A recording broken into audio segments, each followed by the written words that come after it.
प्रधान श्री भुवनेश कुमार जी, हमारे पूर्व प्रधान श्री राजेश कुमार जी, महावीर सिंह जी, श्री सुखराम जी, जो हमारे बूथ अध्यक्ष हैं श्री तोताराम जाटव जी, सभी समाजवादी पार्टी के पदाधिकारी, श्री ब्रिज कुमार साक्य जी, जो हमारे विधानसभा महासचिव हैं श्री ब्रिज शिव कुमार साक्य जी, श्री ब्रिज कुमार जी, श्री रमेश चंद्र जी, श्री राजेश जी, श्री भुवनेश जी, श्री एकरण सिंह जी, श्री राम प्रकाश यादव जी, श्री सुरेंद्र यादव जी, श्री राम सेवक जी, श्री फैरन सिंह यादव जी, श्री नरेश जी, श्री जगदीश जी, श्री जगदीश सिंह पाल जी, श्री नंद किशोर साक्य जी, हमारे पूर्व विधायक अनिल यादव जी, श्री राजकुमार यादव जी, श्री कमल वर्मा जी, श्री काशी नाथ यादव जी, श्री शैलेंद्र सिंह प्रधान जी, सोनू प्रधान जी, सुरेंद्र सिंह यादव जी, श्री राकेश यादव जी,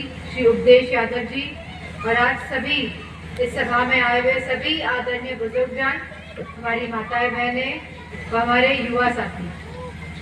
सबसे पहले तो आप सबका मैं धन्यवाद और आभार प्रकट करना चाहती हूँ कि जिस तरह आप सब ने अपना एक एक वोट देकर 2024 के चुनाव से जो भारी मतों से मैनपुरी की लोकसभा की सीट जो समाजवादी पार्टी की झोली में डालने का जो कार्य किया है, और मैं आप सबसे बात कहना चाहूँगी कि समाजवादी पार्टी कि जहां आपने मुझे संसद में चुन के भेजा है, सांसद बनाने का कार्य किया है, वही मैनपुरी सबसे ज्यादा वोटों से आपने जिताने का काम किया है।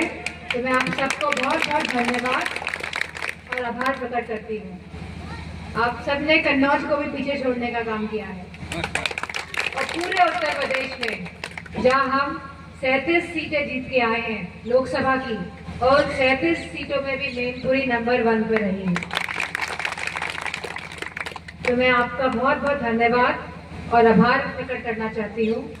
और जैसे कि हम सभी जानते हैं कि उपचुनाव होने जा रहा है करहल का, और यह कोई सरकार बनाने का चुनाव नहीं है, लेकिन कहीं ना कहीं ये एक संदेश देने वाला चुनाव अब हो गया है। और संदेश इस बात का देना है कि जहां पूरा जन समर्थन समाजवादी पार्टी को पूरे प्रदेश में मिला, वहीं यह उपचुनाव सुनिश्चित करेगा कि इस जन समर्थन के साथ हम लोग 2027 का चुनाव भी बहुत मजबूती के साथ लड़ने वाले हैं। लेकिन आपका एक एक वोट इस बात को सुनिश्चित करेगा कि 2027 की स्थितियां क्या होने वाली हैं। और जैसा कि अरविंद जी ने कहा कि राहुल जी, भुवनेश कुमार जी और राजेश कुमार जी, आप तीनों यहाँ पे उपस्थित हुए हैं।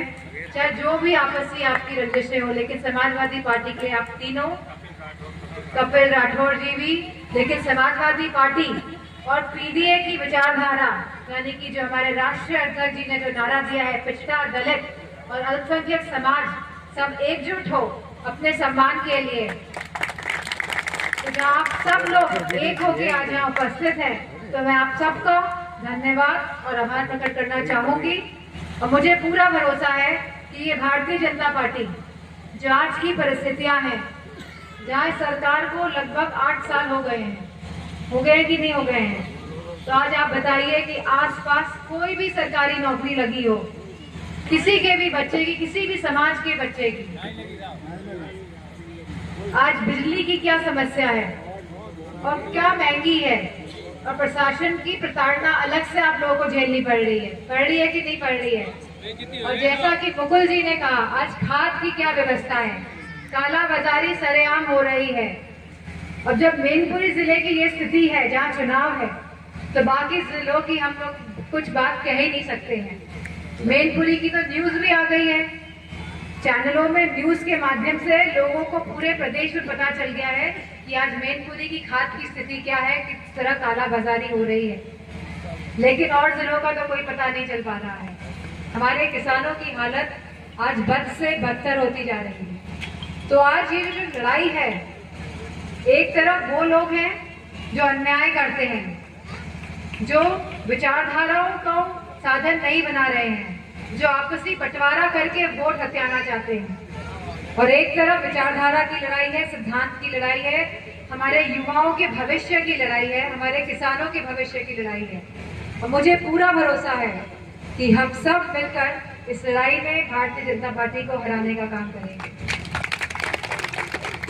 और भारतीय जनता पार्टी हार तो रही है, लेकिन वोटों की संख्या, जहां प्रशासन चाह रहा है कि वोट की संख्या कम हो जाए, लेकिन ये हम सबका दायित्व बनता है कि एक एक वोट हम समाजवादी पार्टी को दिलाने का काम करें। और कहीं ना कहीं जो हमारी पीडीए की जो रणनीति है, इसको भी मजबूत करने का हमारे पास यह मौका है, क्योंकि भारतीय जनता पार्टी अयोध्या का चुनाव हार चुकी है। ये आप सब जानते हैं कि नहीं जानते? हाँ, अयोध्या से कौन सांसद चुन के आए हैं बताइए? हाँ, आप तो जानते हैं, पर ये लोग तो जानते ही नहीं। हाँ, तो जहाँ अवधेश प्रसाद जी चुनाव जीत कर आए हैं, वही भारतीय जनता पार्टी इसका सामना नहीं कर पा रही है। एक तरह का भय उनके हृदय में है कि कहीं ये भारतीय जनता पार्टी उत्तर प्रदेश से साफ ना हो जाए, इसीलिए काटने और बांटने की बात कर रहे हैं ये लोग। जो पीडीए की जो रणनीति है, जहाँ हम सब लोग इकट्ठा हुए हैं, और ये इसीलिए इकट्ठा हुए क्योंकि हमें न्याय चाहिए, हमें सामाजिक न्याय की लड़ाई है। अभी ये हमारे संविधान को बचाने की लड़ाई है, ये एक की लड़ाई नहीं है, ये हम सबकी लड़ाई है।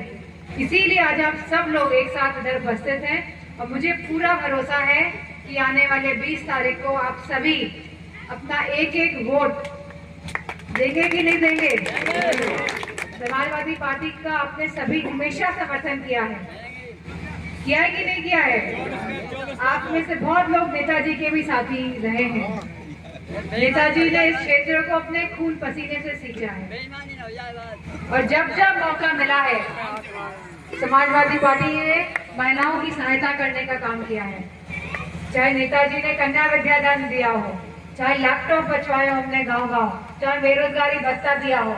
बताइए, आज ही सरकार बेरोजगारी भत्ता देने की बात कर रही है, और राशन में क्या मिल रहा है? राशन मिल रहा है या नहीं मिल रहा? जब 2024 का चुनाव हो रहा था, तब तो बाजरा मिल रहा है राशन में। अभी क्या मिल रहा है? अभी भी बाजरा ही मिल रहा है। हाँ, कि वो भी नहीं मिल रहा। तो हमें समझना होगा कि ये पार्टी जो है, भारतीय जनता पार्टी, ये किसी को कुछ नहीं दे सकती है। और सभी लोग, और जहाँ घिरोर की बात हो रही है, तो मैं समझती हूँ घिरोर के लोग भी इस बात को जानते हैं कि एक सम्मान की लड़ाई है, जहाँ ये लोग गंगा जल से मंदिरों को धुलवाते हैं, जहाँ मूर्तियों को गंगा जल से धुलाया जाता है, जहाँ किसी को सम्मान नहीं देते हैं। इनके मन में केवल काला है और कोई रंग नहीं है। इसीलिए ये आपको आपका आरक्षण नहीं दे पा रहे हैं, इसीलिए ये आज महंगाई को कम नहीं करना पा रहे हैं, इसीलिए आज काला बाजारी क्षेत्र में हो रही है। और काला बाजारी केवल खाद में नहीं है। अभी दिवाली गुजरी है, दिवाली का त्योहार अभी खत्म हुआ है, तो दिवाली में जहाँ जहाँ लोगों ने चलने के लिए अपनी गाड़ियां बुक कराई हैं, गाड़ियां बुक होती है खरीदने से पहले, तो उसमें भी काला बाजारी चली है। तो लगातार यह दिशाहीन सरकार है, और ये हमारे बच्चों का ना भविष्य, ना हमारे किसानों का भविष्य, ना हमारी माताओं बहनों का भविष्य सुधार सकती है।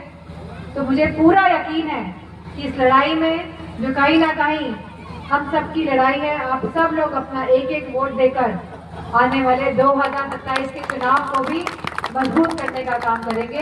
इन्हीं शब्दों के साथ 20 तारीख को सभी माताओं बहनों से विशेष तौर पे अपील है कि आप